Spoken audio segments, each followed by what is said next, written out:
Welcome back to the Stephen A. Smith Show, here right here over the digital airways of YouTube. I couldn't wait to have this next guest. I've appeared on his podcast before, but it was when he and I were talking one-on-one. Now you got a crew of dudes.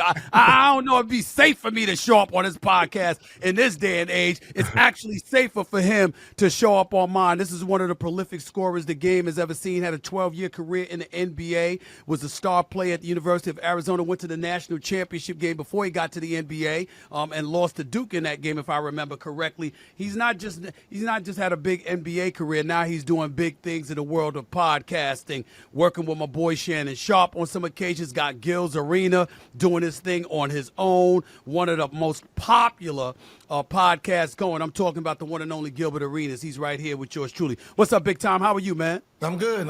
Thank you for having me. Man, it's good to see you. It's good to be here. First things first, I got to tell you something that's on my mind, and it's crazy because I said it at the top of the show. I'm going to say it to you right now. I saw that brother Anthony Edwards last night. Minnesota. In the second half, he dropped 26. I've been watching this brother. Gil, this dude is special. I think he's got superstar written all over him. He ain't there yet, but when I see his athleticism, his heart, he ain't scared of shit. He's gonna come at you.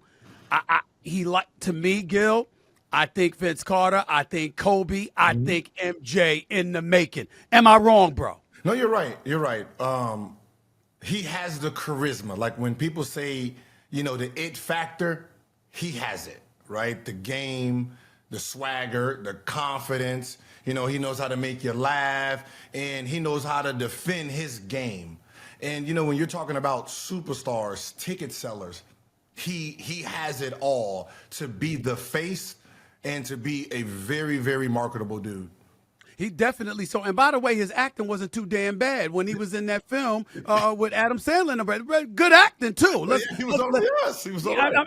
The brother got Hollywood potential. I'll give it to him. But the thing that has shocked me, I've looked at Minnesota, and I said, how the hell are they in first place, 30-11, and all of this stuff? And I'm looking at Cat, Karl Anthony Towns. I'm looking at Rudy Gobert, and we know they got 2 7-footers, and they're going to help defensively, and we get that part. He seems to have brought out a little something extra in them. Do you see that? And if so, how does a player bring out that quote-unquote dog in other players? We had the first sign, but we didn't pay attention to it because, we was just trying to see what Denver was going to do. But when Denver said their first round matchup was the hardest out of all of them, I think we just let that go by and not realize what they were saying. And if you go and look at the numbers, Ant was killing, Rudy was killing, and Townsend was killing. They were all playing very well. I think going into the USA game, right, and having that reality check away, hold on, who I should come off the bench for, and then went and showed why he was the best player. You bring those two combinations to the next season, it's all the NBA is all about confidence. If you have that confidence, it is hard to stop that person, right? So you got last year's success, you got his personal success at the USA game, right? And now the season starts. You have a guy that has so much confidence and he believes in himself. Everybody follows the lead. And I think that's what that team is. And not only that, Gil, I find him to be somebody like, when I look at a Shai Gilgeous-Alexander, who's an all-star, should be an all-star, should be a candidate for league MVP honors, the way that he's balling this year in Oklahoma City, even though they got a damn good team as well. I think that there's a little something missing, a little extra toughness that you'll need in order to get out of the West. But I think Minnesota potentially has that. And I'm looking at a guy like Anthony Davis, and here's the difference, Anthony Edwards, and here's the difference that I see between the two. I look at a guy like Shai, SGA, he's going out there to do damage on the basketball court. Let me get my numbers. Let me do what I need to do to win this basketball game.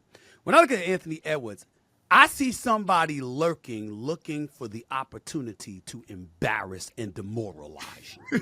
That's my interpretation of Anthony Davis, which is why I think that all of us should be interested in watching Minnesota as the season progresses. What do you say to that? No, you're correct. When you're looking at him,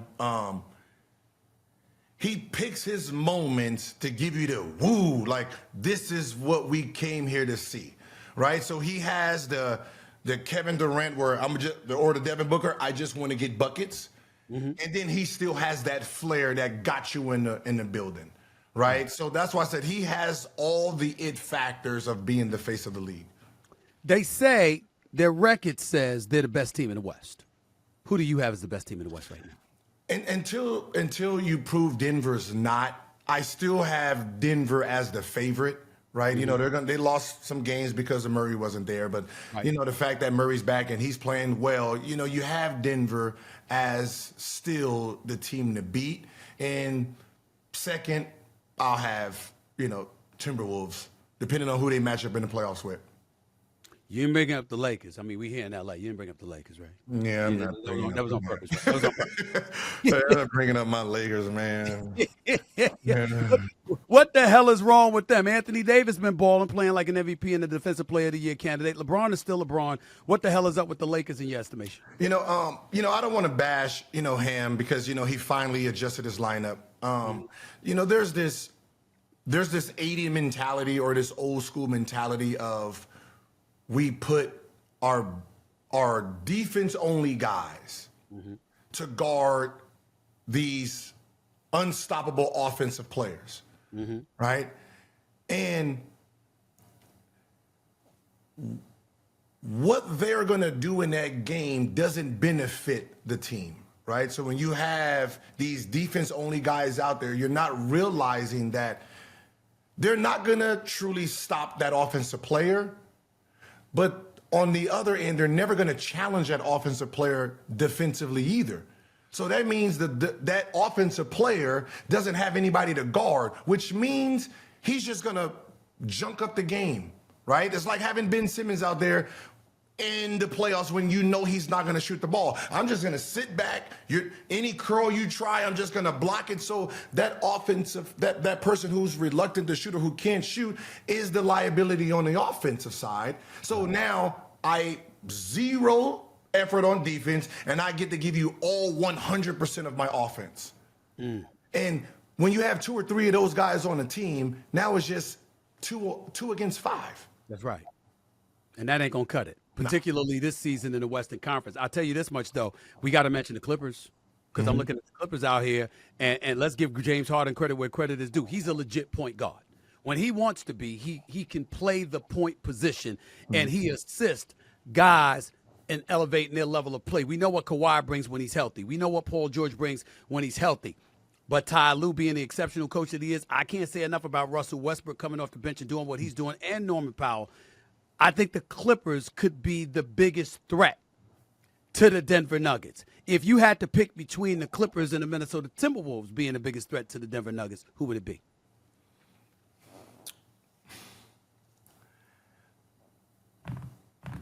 I'm gonna say the reason I'm gonna say Minnesota still is because you need bigs against Jokic. Yeah. Right. And the fact that Clippers do play small ball with Kawhi at the 4, him at the 4, and he's not athletic. He's not an athletic 4. Right? He has long arms, long fingers, but he still has a 32-inch vertical from his test jumps in, his rookie season. Yep. Having Jokic down there and having Gordon, those guys are 4s. Like, that back line is 6'10", 6'11", 6'10", and athletic, right? So that can give Clippers problems when you try to play small ball. And that's their best lineup, small ball. If they decide to go big, then they will be the problem. Then they're going to cause problems for Denver if they stay big. And especially if offensively, Cat can score. Okay, we know that Rudy's going to patrol the paint defensively and offensively. You can just lob it up. He can get some points that way. I love this kid Reed. I can't say enough about him. Yeah. Mike Conley Jr. is an experienced, steady veteran that can make shots when it counts. And then, of course, there's Anthony Edwards. So I definitely agree with you about that. Before I get into anything else about the NBA, though, I want to transition to you because I got to give you props where props is due. The podcast is great. You're doing a great job. You deserve a lot of credit for it. Your team deserves a lot of credit for it. I got to give them some love. Yes, Rashard McCants is a part of that team, ladies and gentlemen. I'm giving them props, okay? Just because we disagreed on something don't mean I hate the brother. I mean, it's ridiculous, okay? Kenyon Martin, I don't know what the hell he was talking about when we've had a problem. I've never had a problem with Kenyon Martin. Kenyon Martin has always been big time in my mind. I don't know what the hell he's talking about, but he's a member of your podcast squad as well, Gilbert Arenas, and, of course, Josiah Johnson, all right? And you do this podcast. Talk to me about your podcast, what you were originally thinking when you put that team together, because I remember when you and I spoke a couple of years ago or so, a little less than that, it was just you. Mm-hmm. Now you got a team of dudes. Talk to me about that for a second. What made you do that? So the ideal is, I watch and look at everything. I'm a student. Why someone's successful, the patterns, right? You're just trying to find an insight of why this person lasts so long, right? Mm-hmm. It's the hard work, right? It's the team he puts around him. So I'm watching TNT, right? You got Shaq and them up there, you got and I'm like, that's it. Right? Mm-hmm. Everyone has their podcast, but no one has that live. You have Pat McAfee live. No one has that but live talking everyday sports. Right. So, when I came up with the idea, right, I seen Rashad at a 24-hour fitness, working out. Like, hey, what you doing, man? I'm trying to start this show up. What you think? He said, I'm in. Didn't have no idea, didn't know what we were doing. I'm in. Perfect. Right? Went to Brennan. We both have the same barber. I'm in. Cool. Right? And that's how it started. It was just fine. If it's you, just fine, let's do it. So the more we tinkle with it, it became what it is now. Right? And it's watching experienced guys like yourself, Shannon, Skip, Matt and them, like just looking at what everyone's doing, finding out what you do, and then going out there and delivering, putting the product out there and see if the audience loves it or like it. You brought up what it is now. What is it now in your estimation compared to what it was? How would you describe your podcast right now, today? It's live reality TV with sports. It's ex-athletes talking about the game live with a reality TV style. Mm-hmm. Right? So, now on some of our things we're doing, we're adding in that ISO cam, talking about the last segments and, you know what I mean? Because, to be honest, I try to figure out where everything's moving, right? I know, Netflix won that, streaming thing, right? So it's like, well, is that the next play?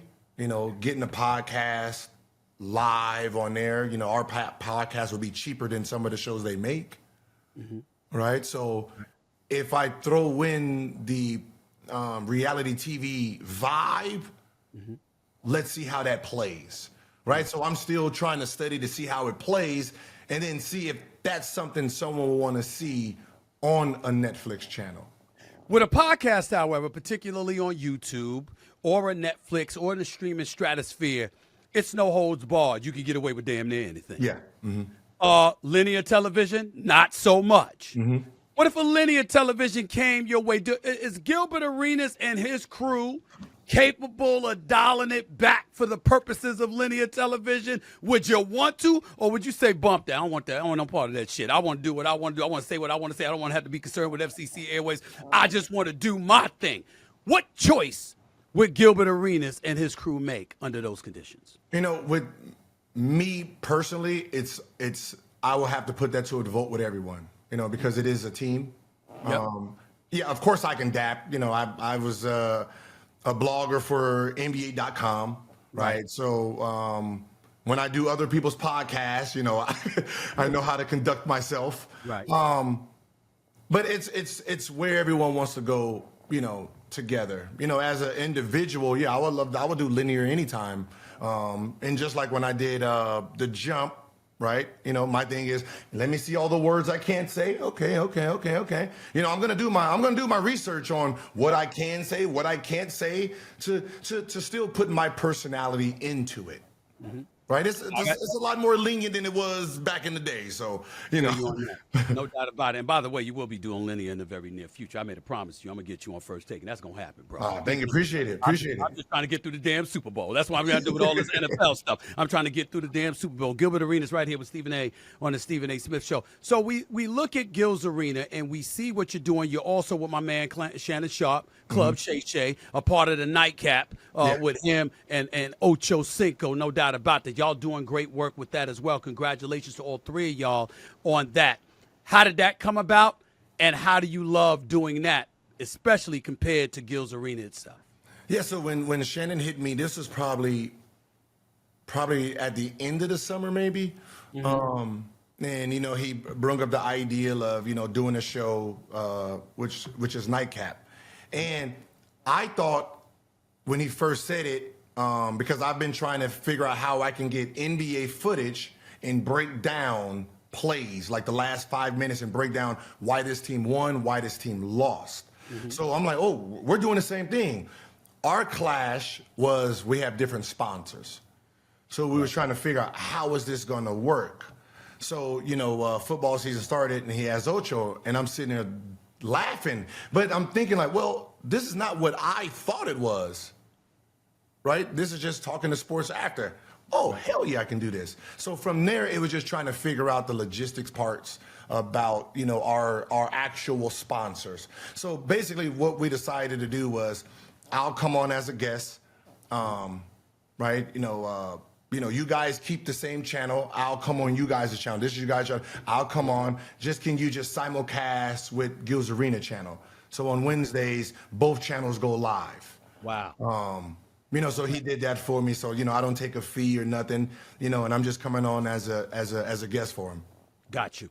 Gilbert Arenas, let's get into you in this regard, because you being in this platform, your voice growing more and more significantly with each passing day, with each podcast. Again, major props to you for pulling that off. No one would have suspected that you would have been able to pull this off. You've had your issues, which you've talked about yourself in your career. Obviously, get suspended in the 2009-2010 season over the handgun stuff and all of that. Nobody would have thought about that. But when I thought about it, I said, you know something?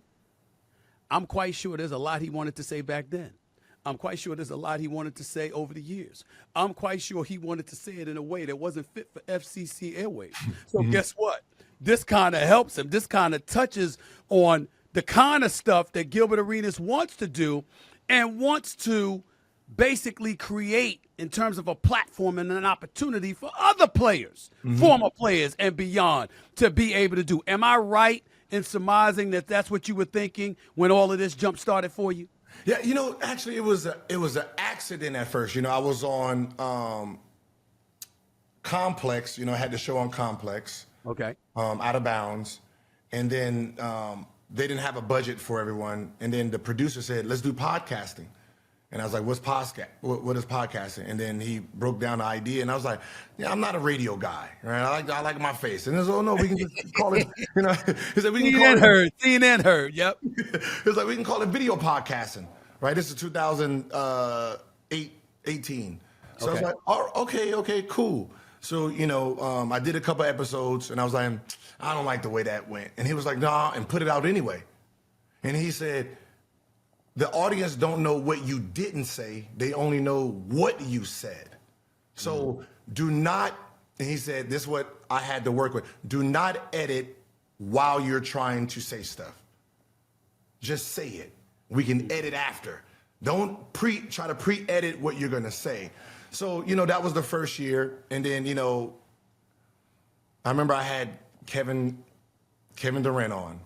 You know, he went to Golden State. Yep. And this is Kevin Durant, right? This from, you know, DC, know him, so he pulled up. And he was nervous. He was nervous, right? He's, you know, doing this because it was the Draymond Green, you know, why he left. It was that time. Got it. Right? You know, the cussing and all that. And I right there understood exactly what athletes go through. It brought me back to I understand what you're feeling. And then I just kept it on the narrow, didn't worry about it. And once he realized I wasn't going down that, he opened up, started talking about everything, right? And then that's the same thing with Lou Williams. And I realized when Lemon Pepper Lou. Everybody think, let me tell you something right now, just as an aside to interrupt you for a second. Everybody want to get on Lou Williams for that. Let me confess right here on my own damn show. He wasn't lying about them lemon pepper wings at Magic City. I've tasted them before. Damn it, I went to Magic City once upon a time. Okay, damn it, he was telling the truth about those lemon pepper wings. But go ahead, Gilbert Arenas. I just wanted to make sure everybody knew that. But go ahead. You remember when Lou Will came on and he was talking about, how he was underpaid and never was asked to be a six man. They just gave him the job. And then he talked about the Toronto. This is when Kawhi Leonard was a free agent. Right. And he said the reasons why players don't like Toronto. It's cold. They don't have no family, this and that and that. And then that blew up because everyone thought and put in the mind that Kawhi wasn't going to go back.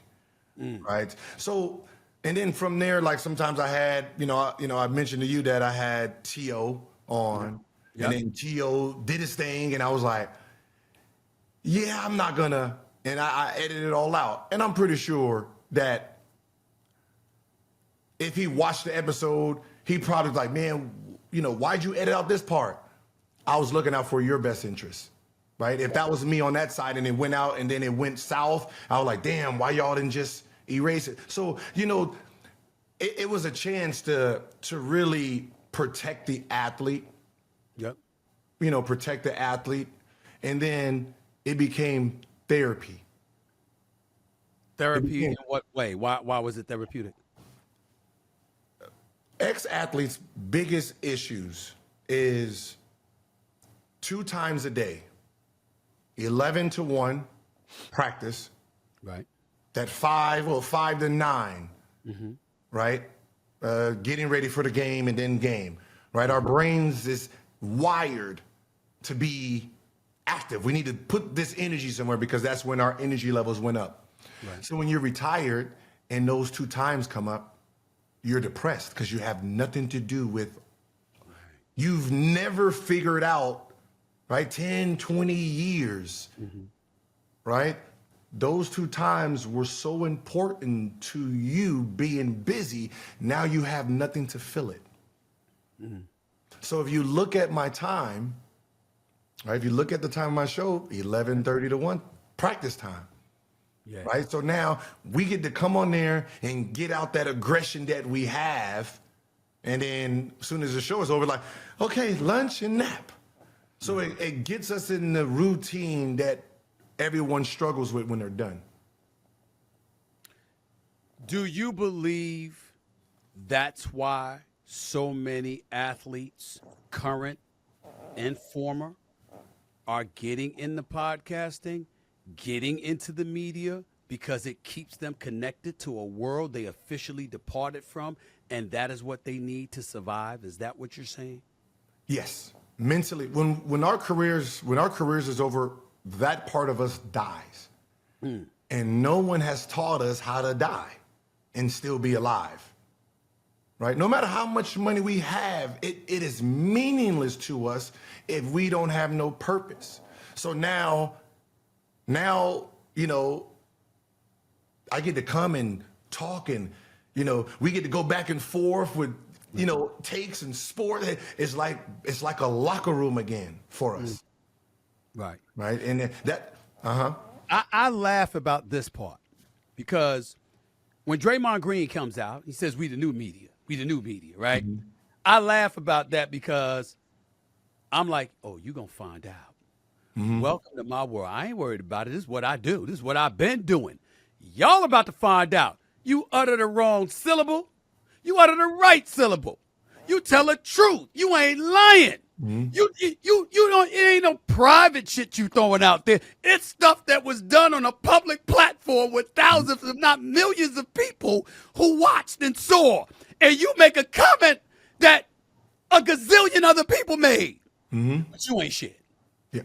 You're lying. You a sellout. You all of this stuff. I said, wait until that comes your way. And you're going to find out what being a part of the media is truly, truly all about. Have you encountered that problem? See, because I started with NBA.com and I was there for 2 years, won some awards, I understood media then, right? I understood how to deal with the media in the locker room, right? Instead of giving the generic, both teams play hard, you say that shit when you played bad, but the team won, both teams played hard. And then when you had a great game, but you lost, you try to figure out how to keep your smile down because you did well and keep it about the team. Like, we know how to be generic, right? And then when we do say something that's really to our heart, we spazzed, right? Podcasting while playing, the idea is we get to correct, we call it laziness of a reporter, right? But it is more dangerous territory if you do not have the tough skin. And for NBA players, we do not have tough skin. Here's why. I was getting ready to ask you why. We've never been talked bad about until we get to the pros. That is the first. When you say something, TNT, ESPN, Sports Center, when you say something negative about me, I don't care if it's right. That's the first time someone did it, and you did it in front of the world. See, middle school, if you're the best player, you're doing anything to get me on your team. High school, same thing. College, there's no real negativity in college. So when you get to the NBA and you get that he's selfish, he don't pass the ball, this and that. I know I don't. I know I haven't.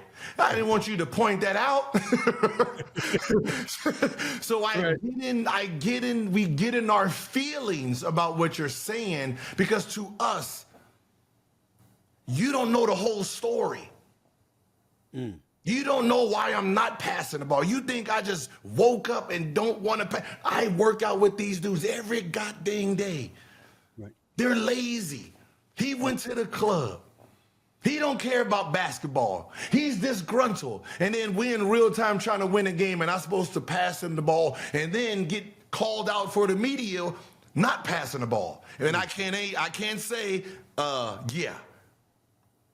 So we get a little sensitive, and then we'll talk around it and blame the person who's coming at us when in reality you're telling the truth, but we can't defend ourselves because we can't out the problems. But here's the deal. That's an argument that religiously is made against the media.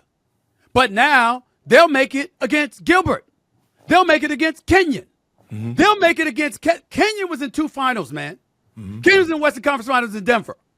Gilbert Arenas was averaging 25 or 28. I mean, come on now. You dropped 60 on Kobe and the Lakers for crying out loud. And they will treat you like you the media if you're telling the truth as well. Now, what's the excuse for that? I can understand them looking at somebody like my scrub ass and saying, you ain't playing on our level, what the hell you know? All right, even though I've been reporting on the damn league for 30 years. But they'll use the same argument against you. How can they do that? It's because we supposed to know the ins and outs, right? So when we just use a blanket slate, like, oh, he ain't ready to play or he ain't, right? Like what I do with Van or what I did with when I do with Darvin Ham, right? Okay. Right? You're benching this player and this player. Like, I know that's not what you're doing. I know, you might be getting ready to trade somebody, so you don't want them to get hurt. And right. I get but because I'm not defending all of it, that's what gets them mad. But just like I will tell them, I'm going to always be fair. If you're doing bad today, I will say it. If you're doing good tomorrow, I would cheer it. So, Anthony Davis, your Bambi legs last year. This year, you got RoboCop legs. Good job, right? So I try to play as close to the middle as possible. And that's why I don't really get the backlash as much from the players because, I might have killed you there, but I'm going to give you your credit when your credit is due. Like, my favorite two players is James Harden and Russell Westbrook, right? Okay. Those are my two favorite players, but I hate the Clippers. Right. Right? So even with James Harden and what he's done in the playoffs in terms of people accusing him of quitting on a couple of occasions? Yeah, I don't like the Clippers. Love Harden, right? So Harden can't do no wrong, but I'm going to be the first one to talk trash about him, right? While wearing the Harden shirt and wearing the Harden shoes, right? I'm going to, like I was just saying, hey, he don't belong on the USA team. Right, I take Tyrese over him with the rest of this lineup, but that's my favorite guy, right? I'm just being fair, and I think that's the reason that I still get a pass and leeway because I'm still fair to the game and to the players. Like, this is my favorite player, but you on some bull right now. Right.